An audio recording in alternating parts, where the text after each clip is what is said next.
Bismillahirrahmanirrahim. Assalamualaikum warahmatullahi wabarakatuh. Allahumma lakal hamd wa lakal mulk wa lakal syukr wa lakal man wa lakal fadl kama yanbaghi li jalali wajhikal karim wa li azimi sultanik. Subhanaka la ilma lana illa ma 'allamtana innaka antal alimul hakim wa tub 'alaina innaka antat tawwabur rahim. Sama-sama Rabbi syrah li sadri wa yassir li amri wahlul 'uqdatam min lisani yafqahu qawli. Amin amin ya rabbil alamin.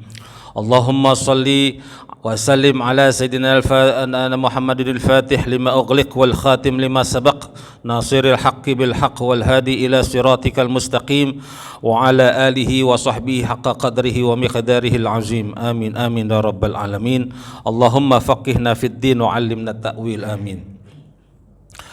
Alhamdulillah, thumma alhamdulillah. Segala puji serta rasa syukur kehadirat Allah Subhanahu wa taala yang masih terus-menerus menitipkan nikmat iman, Islam, sehat wal afiah buat kita sekeluarga sampai hari ini, sehingga kita masih diizinkan dan diberikan kelapangan waktu untuk saling silaturahim, silatul abdan, silatul afkar di masjid yang mulia ini. Kita berjamaah salat subuh. Mudah-mudahan niat langkah kita bukan hanya ini, setiap hari Allah istiqomahkan sampai sakaratul maut menjemput kita, dan ini bagian dari wujud kita takwa kepadanya yang akan menghantarkan kita menjadi ahli surganya kelak. Amin amin ya rabbal alamin. Alhamdulillah pagi hari ini sekarang subuh cepat Pak, jam 4.8 49 7 malah ya. Jadi setengah 6 tuh sudah suruk, setengah 6 sudah suruk. Jadi saya nanya dulu di mana mereka, karena ini maju, kita pas suruk berhenti apa tetap sampai jam 6? Gimana Pak? Sampai jam 6? Hah? Suruk. Ada yang pertengahan, lepot juga kalau suruk dulu terusin lagi gitu. Kalau udah suruk bubar aja. Kalau berarti kalau setengah 6 selesai berarti lebih cepat kita ya. Nanti tanya jawabnya juga. Kita lanjutkan pada hari ini, kita masuk tinggal di penghujung detik-detik di bulan-bulan terakhir tahun 2024. Kita masuk di bab kelima pada kajian kitab At-Tibyan fi Adabi Hamalatul Quran karangan Al-Imam An-Nawawi Al-Dimashqi.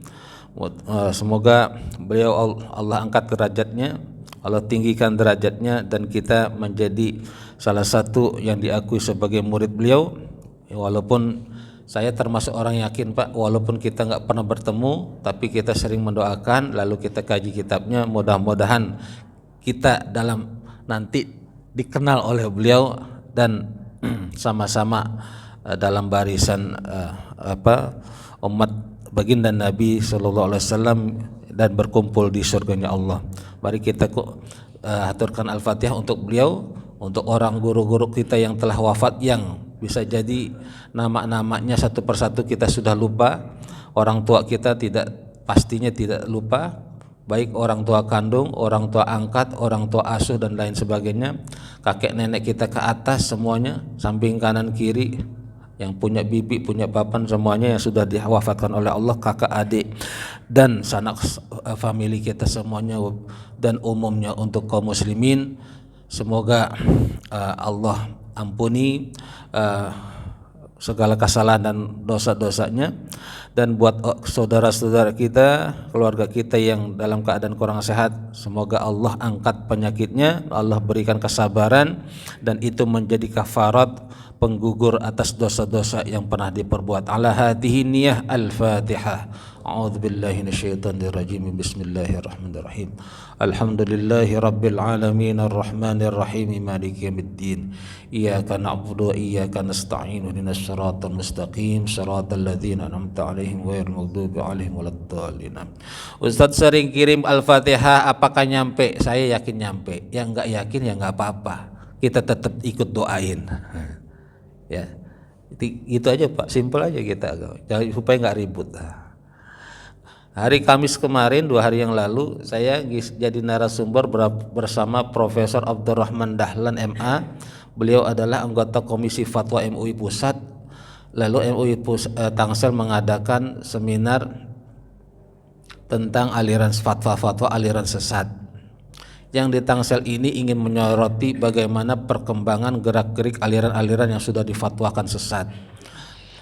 Kebetulan saya yang bagian beratnya karena harus investigasi. Maka beberapa hari itu saya keliling beberapa tempat di Tangsel untuk menyoroti itu. Jadi ada fatwa MUI, kriteria aliran sesat itu ada 10. Nah, kapan-kapan kita bahas nih. Ya. Tapi di luar jadwal aktivian. Biasanya kan ada bulan yang minggu kelima gitu ya. Nggak tahu November nih ada nggak gitu. Ya, jadi itu di luar dugaan yang nggak diundang pun juga datang. Jadi alhamdulillah banyak tuh, karena diundang tuh semua ormas Islam di Tangsel, lalu pengurus MUI dari tingkat kelurahan, kecamatan, sampai yang pengurus Tangsel sendiri, termasuk dari Basnas, dari Kejaksaan, dari Departemen Agama, dari kantor wali kota sendiri gitu. Supaya kenapa itu diselenggarakan di MUI Tangsel, untuk menyoroti bagaimana perilaku atau implementasi fatwa MUI ini dijalankan atau berefek enggak di tengah-tengah masyarakat. Maka diselenggarakanlah seminar tersebut. Entah kenapa saya yang dipilih jadi narasumber. Yang kedua,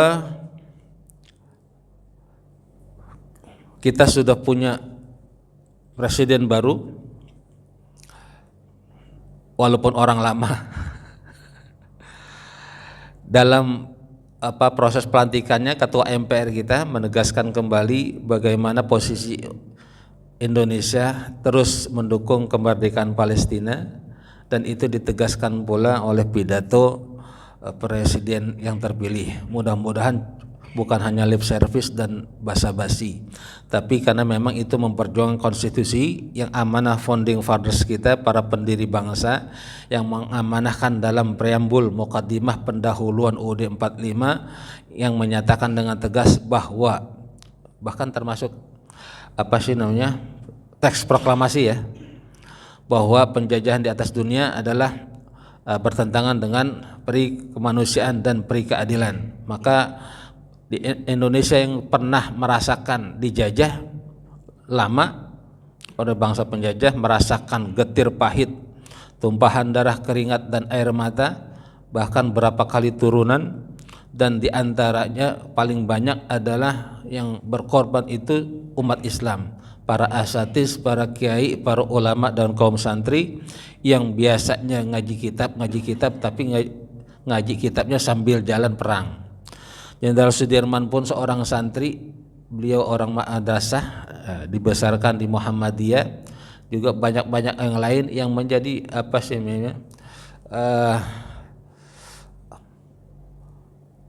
motivator dan para penggerak kemerdekaan. Oleh karena itu Prof. Din Syamsuddin pernah mengatakan, bangsa ini terlalu amat banyak utangnya terhadap umat Islam, maka jangan main-main dengan umat Islam.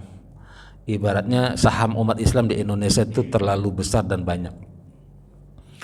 Dan karena dia adalah sudah ditegaskan oleh pemimpin kita, presiden, dan ada di konstitusi dan teks proklamasi yang dibacakan proklamator, maka orang-orang Indonesia yang masih mendukung Zionis, mendukung penjajahan, itu sebenarnya anti konstitusi. Dia jadi pengkhianat konstitusi, dia jadi pengkhianat negara. Saya ngomong di mana-mana itu. Harus ditangkap. Itu harus ditangkap sebenarnya. Nggak boleh didiemin kan? Karena ini anti konstitusi. Yang pakai kaos yang mengibarkan bendera dan seterusnya ini, karena di medsos itu makin berani dia. Sengaja makan di KFC di apa pakai kaos-kaos bergambarkan bendera Zionis. Terakhir ada running text itu, dan di medsos itu KFC saja 3-4 bulan terakhir ini ya, kalau nggak salah dari Oktober sampai sekarang itu dia sudah merugi lebih dari setengah triliun. 46 gerainya sudah tutup lagi. Jadi boykot ini kalau dibilang nggak ada dampaknya, ini dampaknya Pak. Itu baru yang KFC. Ya, mudah-mudahan ya kita yang bisanya seperti itu Pak, lakukan. Kita nggak bisa berjuang ke sana, kita doa dengan doa dan kunut nazilah istiqomah kan, minimal sekali pas subuh gitu doa. Karena doa silahul mukmin, kata Nabi, doa itu adalah senjatanya orang mukmin ya. Ya mudah-mudahan Allah sabarkan saudara-saudara kita di sana, dan Allah menurunkan pertolongannya dalam waktu dekat. Nasrun minallah wa fathun qarib. Amin. Mari kita masuk ke bab kelima. Yang pegang bukunya di halaman 50, Al-Babul Khamis. Bismillahirrahmanirrahim. Fi adabi hamilil Quran. Bab ini membicarakan adab-adab para penghafal Quran atau ahli Quran. Qad taqaddama jumalun minhu fil babil ladzi qabla hadza. Imam Nawawi mengatakan di awal di bab ini telah dikemukakan jumalun. Jumalun itu jamak dari jumlah. Kalau bahasa Arab jumlah artinya kalimat.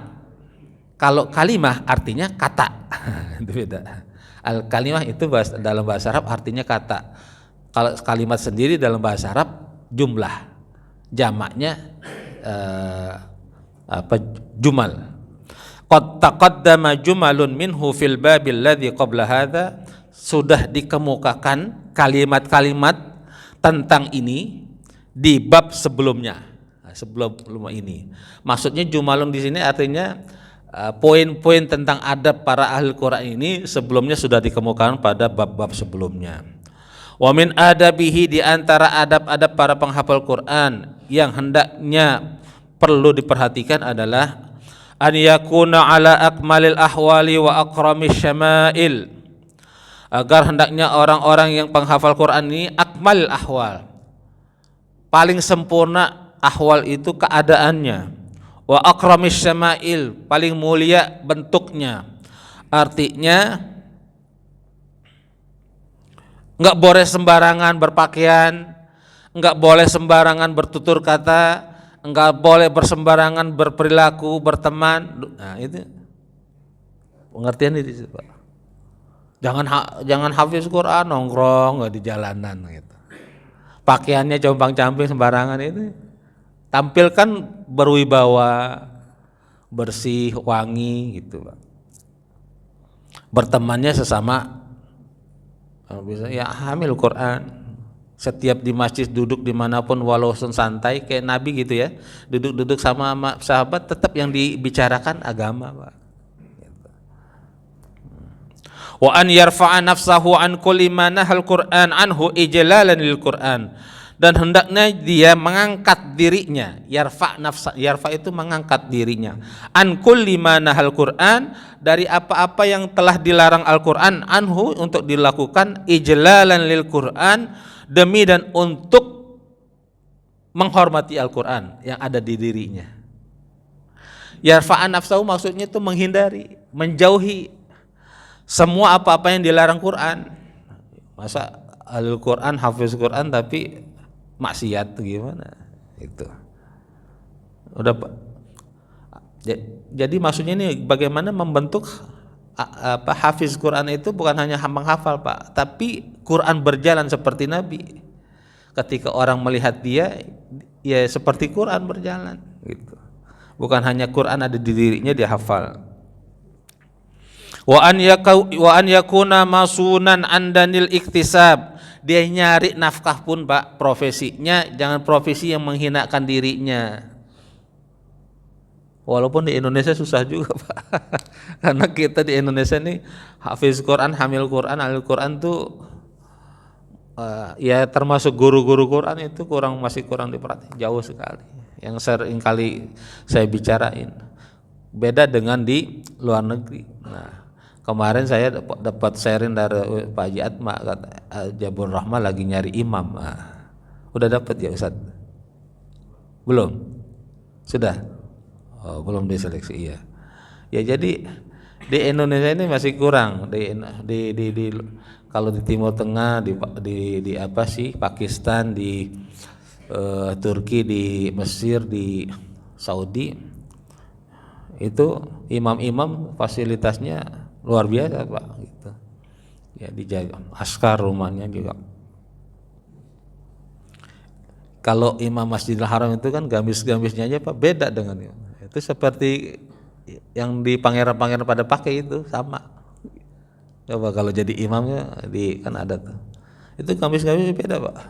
Saya pernah nanya di Saudi dulu, wah bisa berapa juta itu gitu.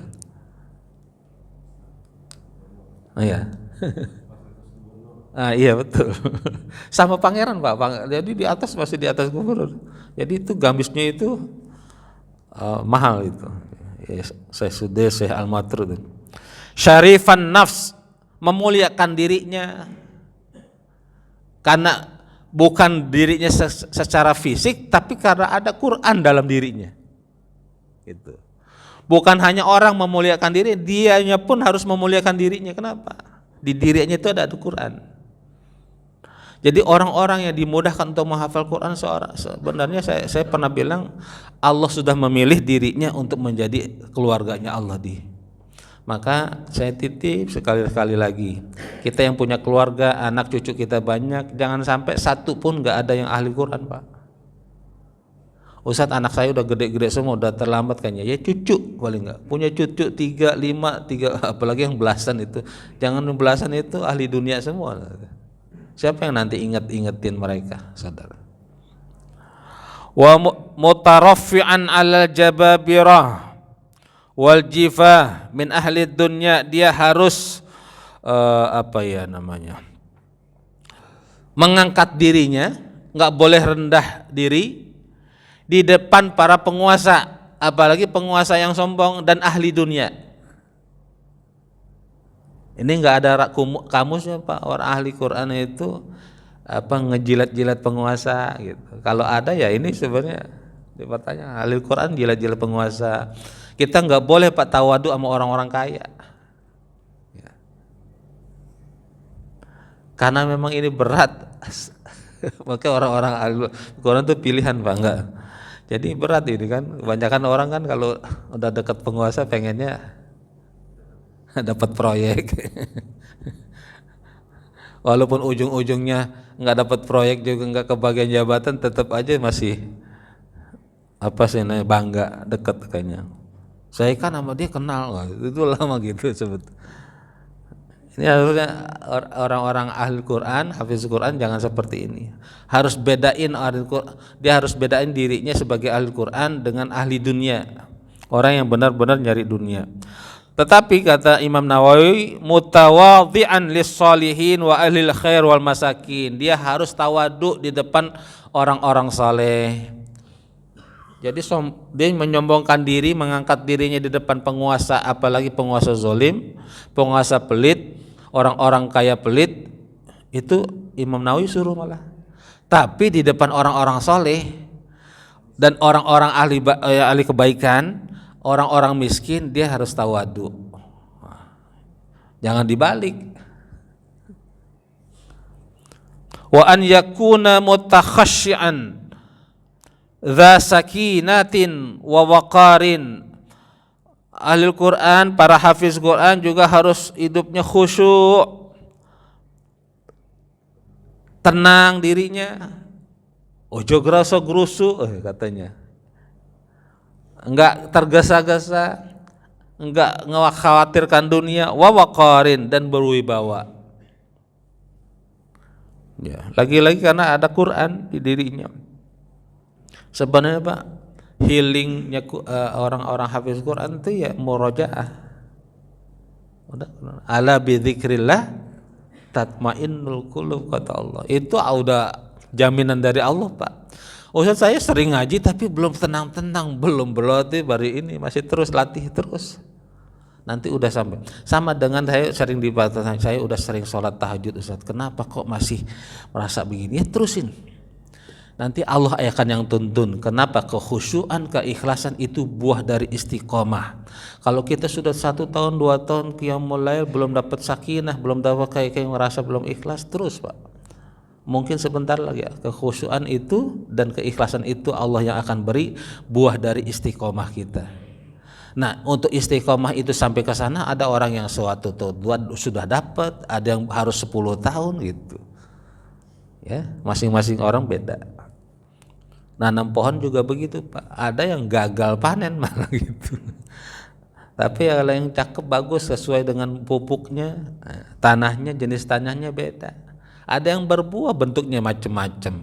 Kita nanam cabai di sini sama yang di puncak beda hasilnya. Tanahnya beda, hawanya beda.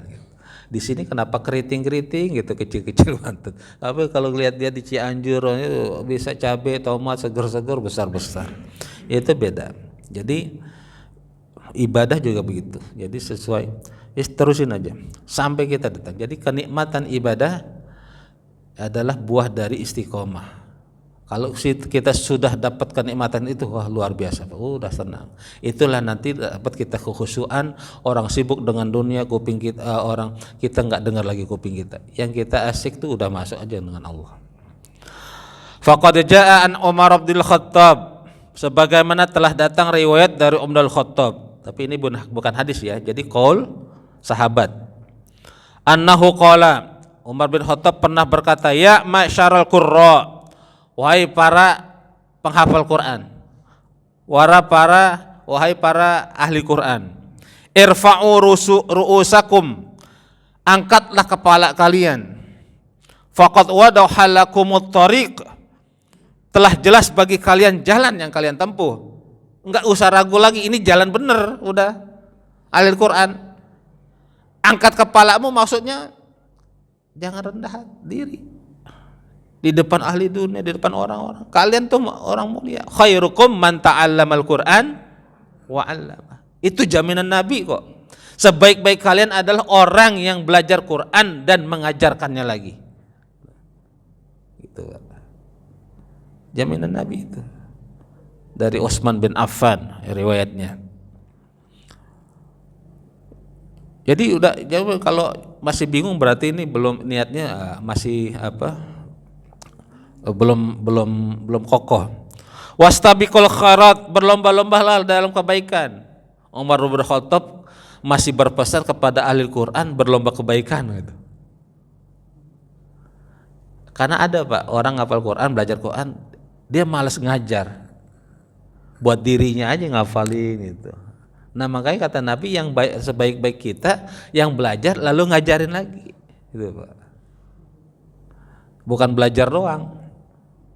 Wala takunu iyalan 'alan nas, jangan seperti kebanyakan manusia yang ngajar dunia. Ahli Quran tuh jangan begitu. Gitu. Karena anugerah yang tertinggi dari Allah kepada makhluknya, sudah dimudahkan menjadi ahli Quran, menghafal Quran aja sudah kekayaan yang luar biasa. Bagaimana dia bisa menghafal 6.000 lebih firman Allah sebagai penjaga kalimat-kalimat dan firman Allah, ayat-ayat Allah secara tertulis yang ada dirinya. Inna nahnu nadzalna dzikra wa inna lahu lahafizun, itulah kami yang menurunkan Quran itu, kami pula yang menjaga. Kenapa? Kami para mufassir, hampir semua mufassir menjelaskan bukan hanya Allah yang ikut menjaga, ada keterlibatan para hafiz Quran di dalamnya. Wa an Abdullah bin Mas'udin radhiyallahu an. Nah, ini juga kaul sahabat dari Ibnu Mas'ud. Siapa beliau? Kita sudah pernah bahas. Qala yanbaghi li hamilil Qur'an, beliau berkata hendaknya juga bagi hamil Quran, ahli Quran, para hafiz Quran, an yu'rafa bilailihi idzan nasu naimun, menjaga atau bangun di malam harinya ketika manusia kebanyakan tidur. Artinya orang ahli Quran tuh jangan banyak tidur, sedikit. Nah, itu deh, kan lambung-lambungnya menjauh dari kasur. Kalau di pondok tuh saya sering banget tuh kalau dilarang tuh, kalau udah siang Pak, udah waktu atau malam sebelum waktunya tidur nggak boleh deket kasur, karena kasur tuh punya magnet gitu. Udah kayak manggil kita ayo tidur gitu. Kalau Santi kan udah capek, udah ngantuk, deket kasur udah nempel dikit aja udah. Nah, maka itu haram gitu, jam itu haram, kayak itu haram dekat-dekat kasur. Nah. Wa binaharihi idzan nas muftirun, menghidupkan siangnya itu dengan banyak puasa ketika banyak manusia makan. Muftirun iftar. Manusia yang lain banyak makan ini, makan itu, hari ini siang ini makan di restoran mana ya? Pakai lauk apa? Orang Al-Qur'an banyakin puasa. Kalau nggak minimal banget Senin Kamis, ya itu di pesantren Quran tuh jadi wajib Pak, yang puasa Senin Kamis, ya itu ya anak yang pernah ikut sini nih itu kan di pesantren itu Senin Kamis jadi wajib ya. Senin Kamis puasa, karena kenyang itu juga bagian dari penghalang kita menghafal Quran. Ibadah kekenyangan gitu. Jadi ulama-ulama soleh itu nggak ada yang makan sampai kenyang. Memang sunnahnya begitu. Kata Nabi, makanlah kalau udah lapar, berhenti sebelum kenyang. Kita belum lapar udah makan lagi, belum berhenti kalau belum kenyang banget. Ini nggak sunnah banget nih. Iya, jadi sunnah tuh Pak bukan poligami doang. Sanggup begini makan nih. Kita kan kebanyakan makan lagi, belum lapar banget udah makan lagi, belum berhenti kalau belum kenyang banget. Sampai apa ini dah, kalau bahasa kitanya udah begak banget, nah itu udah sebenarnya itu yang dilarang Nabi itu, ya kan, berhenti sebelum kenyang. Jadi nggak harus 3-4 kali Nabi, pokoknya makan setelah lapar, berhenti sebelum kenyang. Jadi orang-orang ahli Quran itu seyogyanya, kata Ibnu Mas'ud, malamnya dia bangun, hidupkan malam, qiyamul lail 2 rakaat, murajaah 1 juz, bangun ini lagi. Kalau perlu murajaahnya dalam qiyamul lail itu. Kan Nabi begitu, qiyamul lail Nabi itu Al-Baqarah 1 ayat 1 surat. Nah, kita kan baru Al-Fajr aja udah lama banget ustadznya nih gitu. Kayak cerita almarhum Syekh Ali Jabir gitu, pertama kali di Indonesia dia salat subuh baca Al-Waqiah 1 gitu. Waduh kata dia, udah jamaah gitu. Indonesia biasa begitu Pak. Itu Indonesia saya besoknya dibilangin imamnya di Indonesia jangan begitu ya. Akhirnya dia bilang Al-Waqiah tapi cuma berapa ayat gitu. Cerita Syekh Ali Jabir. Nah iya, jangan samain nama Masjid Nabawi. Tapi di orang Indonesia kalau ke sana kuat-kuatin Pak. Ya karena Pak ikutin. Nggak tahu karena malu apa karena suasananya mendukung gitu. Iya, kita kalau yang tarawih kelamaan aja kita duduk dulu kan banyak. Udah waladolin baru bangun, baru takbiratul. Gitu. Kalau Habib Umar bin Hafiz mengatakan orang-orang seperti ini jangan-jangan ada di dalam hatinya sifat nifak atau munafik. Karena orang-orang yang ahli ibadah seharusnya malah senang kan berlama-lama ketika sholat. Ini kok pengen cepet-cepet. Dan siangnya banyak puasa. Kalau nggak mampu belum kuat puasa Daud ya puasa Senin Kamis. Kalau yang nggak Senin Kamis juga masih kuat ya Ayyamul Bid yang sebulan 3 hari Ayyamul Bid. Itu. Harus punya ingat kalender Islamnya Pak. Jadi Ayyamul Bid itu pertengahan tapi kalender Islam bukan pertengahan bulan Masehi. Gitu. Wa bi bukaihi idzan nasu yadhakun, banyak nangis. Belum. Wa bi huznihi idzan nasu yafrahun, dan banyak sedih manakala banyak manusia banyak gembira. Orang-orang ahli Quran banyak sedih, kenapa? Ingat. Nah, apalagi ayat-ayat tentang ancaman neraka, ya kan? Itu karena ini pernah saya ngisi itu di depan anak-anak santri pesantren Quran, jangan sekedar hafal Quran lalu belajar dikit-dikit bahasa Arab supaya paham ya apa yang dibaca, yang dihafal. Karena banyak hal Quran juga hafal doang tapi nggak tahu apa yang dibaca. Nah, gitu. Wa bi bukaihi idzan nas yadhakun, banyak nangis. Di tengah-tengah manusia banyak tertawa, terbahak. Di hadis lain Nabi mengatakan kasratud dahak, kebanyakan ketawa, tumitul qalb, mematikan hati. Hati nggak jadi lembut, kenapa? Banyak ini demennya nonton kuis yang cekakak cekiki sama lawak. Siang begitu, malam begitu, ketawa, tumitul qalb. Gitu ya. Kita hidup ini banyak sedih Pak, biar nanti kita mati tersenyum. Orang yang kita tinggalin yang sedih. Wa bi samtihi idzan nasu yakhudun, dan banyak diam manakala orang pada banyak berebut ngomong, debat-debat gitu. Orang ahli Quran tenang. Makanya ulama-ulama banyak tuh kalau yang nggak ditanya yang nggak jawab dia, kecuali ada hal-hal yang harus diluruskan. Dia harus ngomong. Wa bi khusyu'ihi idzan nasu yakhtalun, dan khusyuknya dia. Orang-orang Al-Qur'an harus tenang. Di tengah-tengah manusia banyak menyombongkan diri, ujub, membanggakan diri. Kalau bahasa sekarang narsisin diri.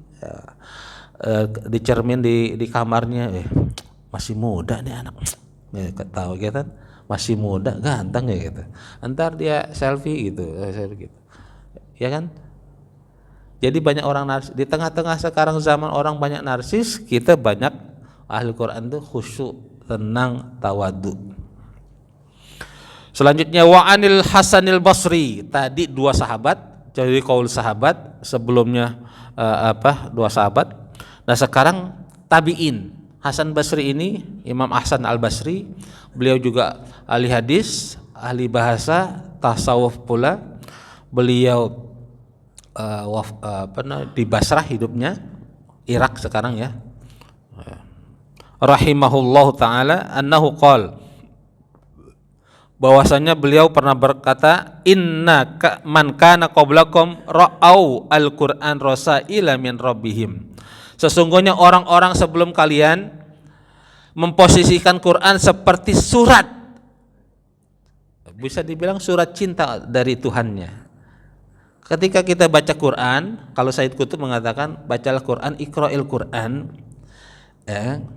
seperti dia turun untukmu. Jadi kita khusyuk Pak, serius baca Quran. Jangan baca Quran pikiran kita kemana-mana. Ntar lagi ngomong, itu khusyuk Pak. Jadi khusyuk diantaranya juga, makanya kalau yang masih belajar tuh cakepnya lagi yang ada tarjamah. Kalau ketika saya sering juga gitu Pak, kalau lagi murajaah ketemu pas ayat itu yang saya harus renungin lagi, Allahu Akbar, Allah gitu, tentang surga, tentang neraka. Makanya itu ada ulama tafsir mengatakan salah satu mukjizat Quran ketika kita baca ayatnya sama, suratnya sama, kemarin dan sekarang kita tadabbur, kita dapat ilmunya beda. Besok kita baca ayat yang sama, dapat lagi kita kesimpulan beda. Itu luar biasa Quran. Gitu. Dan itu makna, itu kan apa nih fungsinya, hikmahnya tadabbur gitu, supaya kita nanti kita luar biasa gitu. Tentang ini sekarang nih kita yang sekali lagi udah di atas setengah abad semua kan umurnya nih.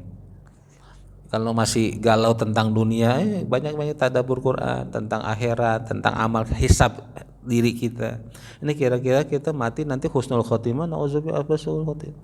Kita masuk ahli ibadah apa maksiat. Kita masih mengkhawatirkan itu. Sampai Umar bin Khattab saja masih mengkhawatirkan dirinya. Padahal Nabi udah bilang sudah jamin masuk surga. Beliau ngelihat keledai enak juga jadi keledai ya. Kenapa ya Umar? Di akhirat dia nggak dihisab gitu. Kalau kita nanti tuh apanya aja dihisab. Jadi Quran menurut Imam Al-Hasan Al-Basri, kalau kita salah satu buat khusyuk posisikan Quran akan dia surat cinta dari Allah untuk kita. Fakanu yatadabbarunaha bil lail. Orang-orang dahulu, orang ulama saleh, salafus saleh, dia mentadabbur Quran, mengkaji Quran malam. Wa yunqidhunaha finnar, dan mempraktekannya di siang hari. Malam dia kaji, mutolaah, dia tadabbur, siangnya dia praktekin.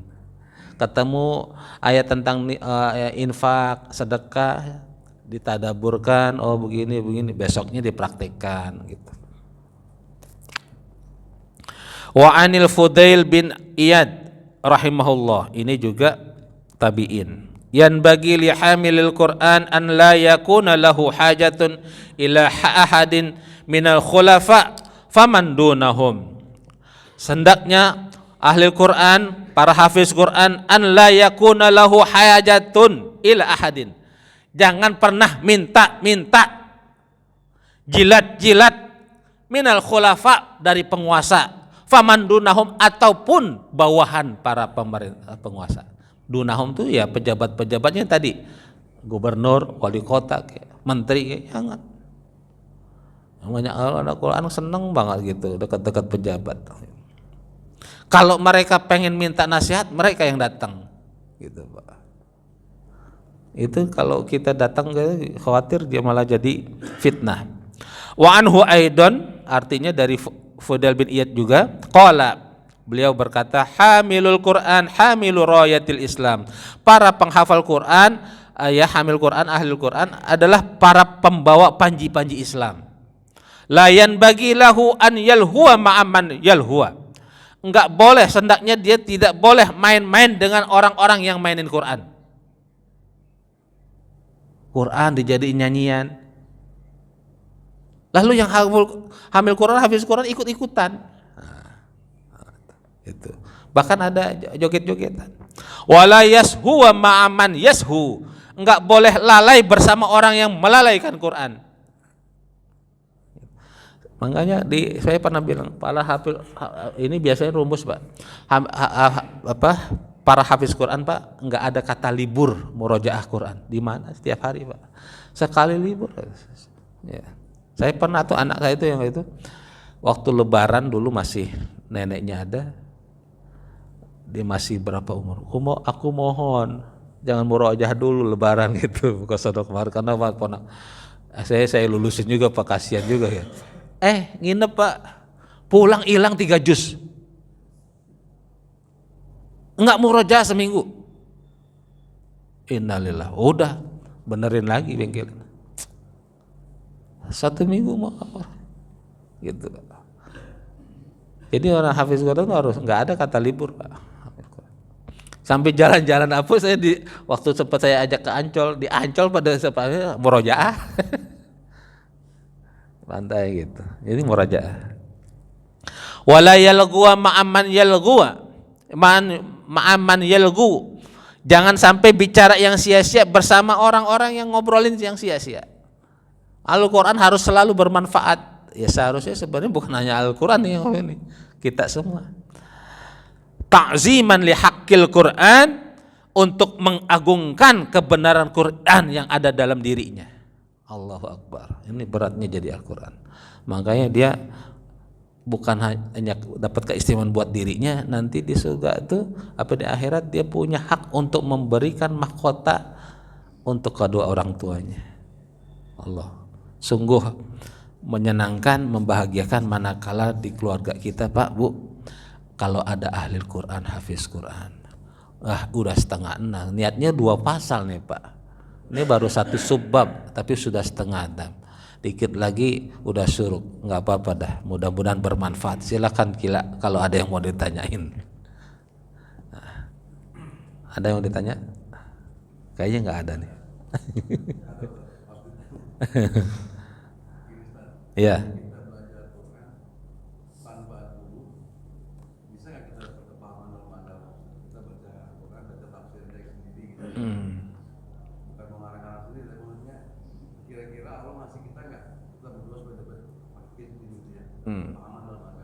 Ya. Ibnul Mubarak, salah satu tabi'in ulama, nah ini kalau beliau sangat sering dikutip. Laulal isnad lakanan nas laqalan nas masya. Kalau tidak karena dengan sanad kita berilmu, setiap orang akan ngomong semaunya. Maka dalam berilmu harus punya sanad, artinya punya guru. Ustadz, kan banyak tafsir itu sudah, buku-buku agama udah diterjemahin, tetap Pak, sanad perlu. Apakah yang diterjemahkan udah benar? Waktu di pondok, kadang guru saya tuh ada kitab, suruh juga beli terjemahannya kalau ada. Masih ada Pak di pondok. Sekarang saya buka-buka lagi, itu banyak Pak terjemahannya salah. Karena di Indonesia terjemahan tuh kan asalnya terbit ya, terjemahan banyak yang salah gitu. Apakah sesuai itu? Apakah yang dimaksud Imam Nawawi seperti itu? Apakah seperti itu yang dimaksud Imam Al-Jalalain dalam tafsir Jalalain? Kita nggak tahu. Harus ada gurunya Pak yang diterjemah itu. Karena orang nerjemahin kan baru nerjemahkan bahasanya. Maksudnya bagaimana dia belum tentu. Seharusnya yang menerjemahkan juga punya sanad. Itu yang di dalam kitab itu dinamakan tahqiq. Di Indonesia banyak Pak terjemahan nggak pakai tahqiq. Bahkan kitab-kitab nggak pakai tahqiq. Nah, ya, saya harus ngomong nih, kitab-kitab Sahih Muslim apa itu diterjemahan di Surabaya dari apa gitu, banyak yang nggak ditahqiq. Bahkan huruf-hurufnya banyak yang salah. Itu ada kitab Usul Fiqh Al-Bayan, saya buka itu banyak yang salah Pak, bahasa Arab. Pantesan saya ini maksudnya apa gitu. Ternyata saya tanya lagi sama guru itu salah tuh. Banyak banget itu jadi koreksi. Ya, gitu Pak. Jadi harus tetap ada guru. Kalau buat baca-baca nggak masalah, teman nanti kita tanya lagi ke guru gitu. Boleh Pak Ref. Bukan nggak boleh belajar, boleh. Nah saya juga ngisi tuh Pak. Ini ada kebetulan ada di ini. Saya belajar makharijul huruf nih, saya ajarin. Ada ibu-ibu pengajian dari mulai lagi, jangan malu. Nah dari makharijul huruf a i u ba u an ani a na minal mu'ni ma i an ani a, huruf alif hamzah babi bu bab. Nah, itu dia belajar makharijul. Nanti dia gambar. Ini lembaran saya bacakan. Dari makharijul huruf, nanti sifat huruf terus nanti meningkat. Kita praktekkan langsung yang kita baca, nanti kita artikan, setelah arti tafsiriyahnya apa, tadaburnya apa. Jadi harus ada guru. Sulit ya nanti. Khawatir kita begini. Itulah yang salahnya banyak sekarang. Orang belajar baca sendiri lalu salah. Termasuk banyak ustadz pun salah. Itu banyak dikoreksi. Ya saya kalau sebut pasti kenal semua nama. Itu kalau saya dengar tuh saya cuplikan itu banyak salah pemahaman. Dia nggak lihat penjelasannya. Bagaimana Imam Ibnu Hajar Al-Asqalani menjelaskan Sahih Muslim dalam hadis itu. Nggak seperti itu maksudnya. Jadi ustaz-ustaz terkenal ada tuh Pak menjelaskan hadis dari Sahih Bukhari, oke, hadisnya benar, tapi begitu menjelaskan dengan otaknya sendiri nggak begitu Pak.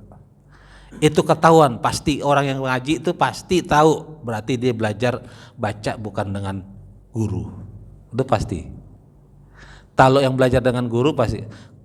Jadi Sahih Muslim, Sahih Bukhari itu kan kitab baru menyusun hadis-hadis.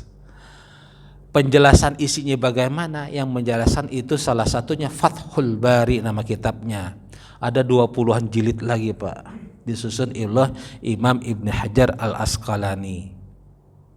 Sahih Muslim juga Imam Muslim baru menyusun hadis-hadisnya yang sahih menurut kategori Imam Muslim. Bagaimana maksud hadis itu disyarah lagi Imam An-Nawawi, namanya Al-Minhaj Syarah Sahih Ibn Hajjaj gitu namanya. Apa maksudnya Imam Nawawi ya syarah. Nah belajar di situ. Syarahnya pun bagaimana, gurunya harus ngajarin gitu, jangan belajar sendiri. Apalagi dari bahasa Arab sendiri. Ini fathah, kasroh itu kan fa'ilnya mana, maf'ulnya mana, itu nanti bahasa Arab. Nah itu kesalahan banyak orang baru belajar bahasa Arab dikit-dikit, balaghahnya belum ngerti, lalu dia nerjemahin kitab, bisa salah Pak. Lalu Pak Haji beli kitabnya, terjemahannya baca, pemahaman jadi salah juga itu.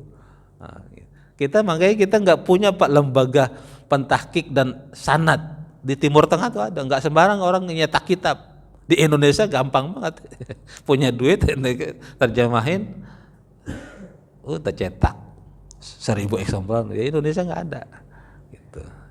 Lemahnya kita. Ya ada lagi?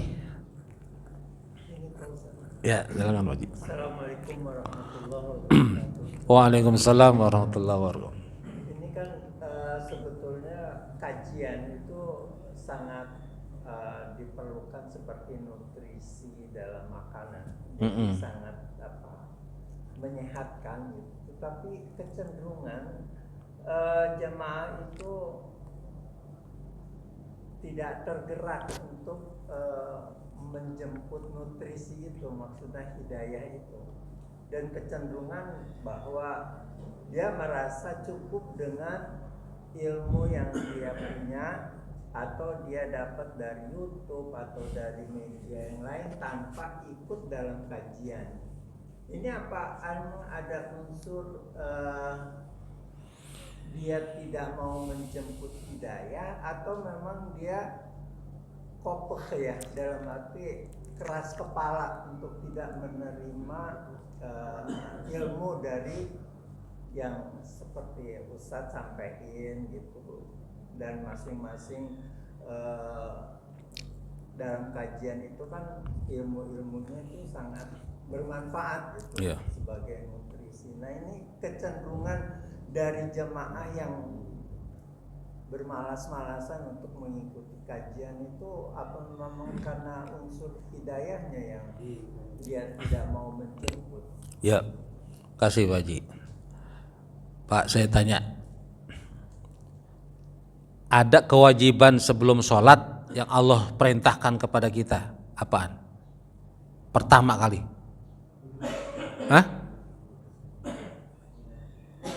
Sebelum puasa, sebelum haji, sebelum zakat, perintah pertama Allah apa? Niat.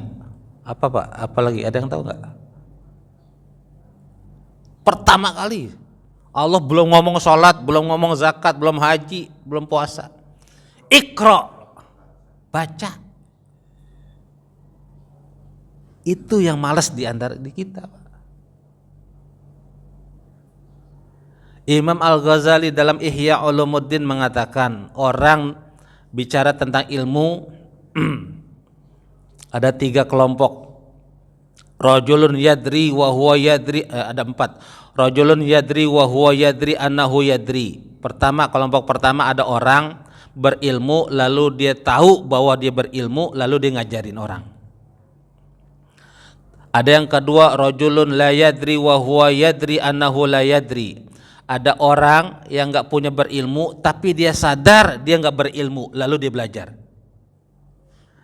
Yang ketiga, rajulun la yadri wa huwa la rajulun yadri wa huwa la yadri annahu yadri. Ada orang yang ketiga, dia berilmu tapi dia enggak sadar dia berilmu. Orang pengen banget belajar sama dia tapi dia malas. nggak berasa dia berilmu. Yang keempat nih yang parah Pak, rajulun la yadri wa huwa la yadri annahu la yadri. Ada orang nggak berilmu tapi dia nggak sadar dia nggak berilmu, banyak ngomong nggak mau belajar. Apa aja dikomentarin, sampai sok tahu gitu bahasa kita. Nih Pak. Jadi kalau seperti ini, kalau emang hidayah selesai. Tapi kalau mau di ini banyak malas, meremehkan. Ya sudah dibentang mungkin puluhan tahun sudah ngaji, udah pasti dengar juga bagaimana bukan hanya ilmu itu Pak gini Pak.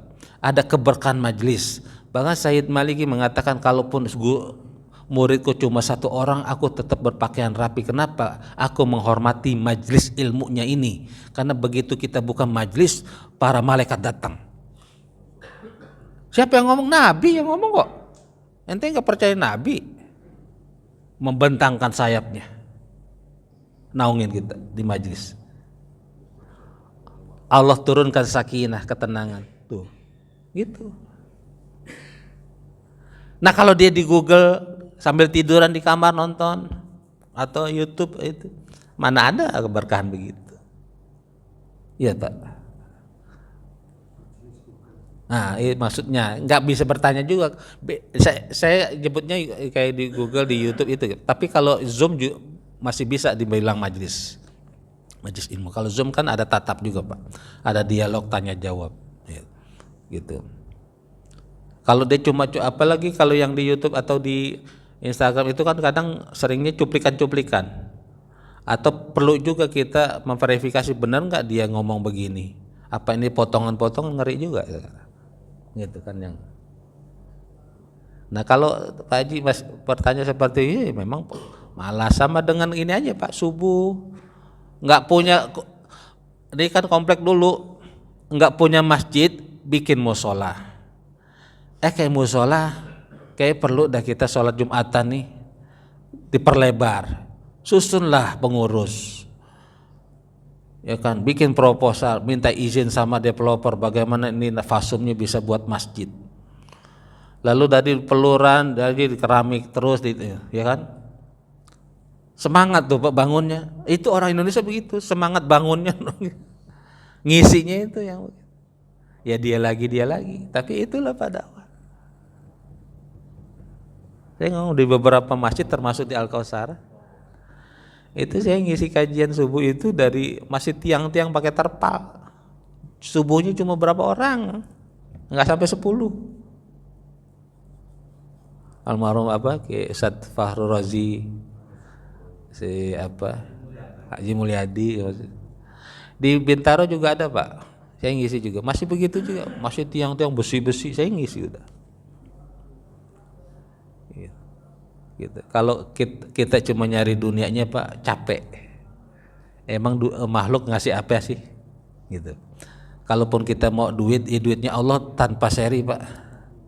Ya, gitu aja. Ngisi-ngisi begini apa Pak?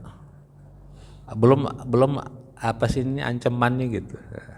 Saya pernah disindir waktu suatu ngisi itu, Ustadz aku ngungkapin begitu, hati-hati juga di sini banyak bin di larangan Pak, daerah larangan.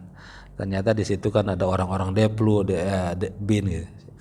Nggak masalah saya bilang. Begitu pulang pengurusnya juga ngomong gitu. Nasrum, saya bilang kita ini aja, hasbunallah wa ni'mal wakil, ni'mal maula. Itu aja. Ya? Amin. Gitu insyaallah. Jadi kita bagaimana saudara-saudara kita melihat umat Islam begitu, kita doain juga Pak. Semoga mereka dapat hidayah, dilembutkan hatinya. Bukankah Nabi salah satu dakwahnya kepada Umar bin Khattab juga doa sama Allah, ya Allah, perkaya, perkuat Islam dengan masuknya Islam salah satu Umar. Akhirnya Allah kasih hidayah Umar bin Khattab. Umar yang lain itu diantara namanya adalah Abu Jahal. Dan nama aslinya kan Umar juga. Ternyata Allah memberi hidayahnya Umar bin Khattab. Ya, kita jangan ya Allah kasih hidayah saudara-saudara, teman-teman yang itu. Termasuk ada pertanyaan, Ustaz, ada orang tua saya masih di luar Islam, bagaimana? Bolehkah saya berbuat? Wajib berbuat baik. Terus kalau saya didoain masuk surga jangan, tapi dapat hidayah boleh. Ya gitu. Ya, ada lagi. Ini gimana? Kayak mau jadi hafiz Ustaz. Baca surat pendek itu sering lupa. Apa karena mungkin nggak bisa jaga pandangan atau mendengar yang tidak atau gimana? Kan tadi suara hafiz itu luar biasa ya. Kita suara hafiz itu benar-benar mereka terjaga. Dijaga sama Allah, mereka jaga Al-Quran, mereka itu dijaga semua. Ini Ustaz, kalau Ustaz ibu seminggu aja lupa 3 juz. Nah, ini boro-boro ya. Saya lah, nggak usah bandingin yang lain, saya sendiri. Surat pendek itu sudah lupa. Iya. Hurufnya bisa pas gitu. Itu gimana caranya? Ya, kalau yang sudah begitu, Allah menilai ikhtiarnya, Pak. Hasilnya kita serahkan Allah. Maka nanti kita ngomong lagi nih. Nah, kalau nanti saya share ke Pak Haji Diki mana? Kalau enggak Pak Haji Atma, nanti saya share doanya, di antara doanya kita menghafal Quran, nanti biar juga ada permudah gitu. Kalaupun nanti kita sudah ikhtiar, ya hasilnya serahkan Allah, kita yang penting ikhtiarnya, Pak. Lupa apalin lagi gitu. Ya kalau enggak sampai satu Quran ya minimal yang juz-juz 30 itu, juz amma yang 30 ya. Itu enggak apa-apa. Allah nilai ikhtiar kita. Terus baca lagi. Jangan itu. Nanti caranya salah satunya pasti diulang, namanya murojaah, itu diulang. Terus diulang, jangan bosan. Itu aja Pak ya. Kita sudah masuk udah lewat suruknya. Mudah-mudahan bermanfaat. Nanti insya Allah kita lanjutkan kembali pada kajian berikutnya, bertemu bulan depan. Terima kasih atas perhatian, mudah-mudahan bermanfaat, menambah wawasan dan menambah motivasi dalam kita mempelajari Quran, membaca Quran dan menghafal Quran. Amin amin ya rabbal alamin. Mudah-mudahan di keluarga kita ada satu keluarga kita yang menjadi ahli Quran, baik anak ataupun cucu. Amin ya rabbal alamin. Mari kita Bismillahirrahmanirrahim. Wal asri innal insana lafi khusr illa alladzina amanu wa amilus solihati wa tawassaw bil haqqi wa tawassaw bis sabr. Doa kafaratul majlis. Subhanakallahumma wa bihamdika asyhadu an la ilaha illa anta astaghfiruka wa atubu ilaik. Wal afu minkum, wassalamu alaikum warahmatullahi wabarakatuh.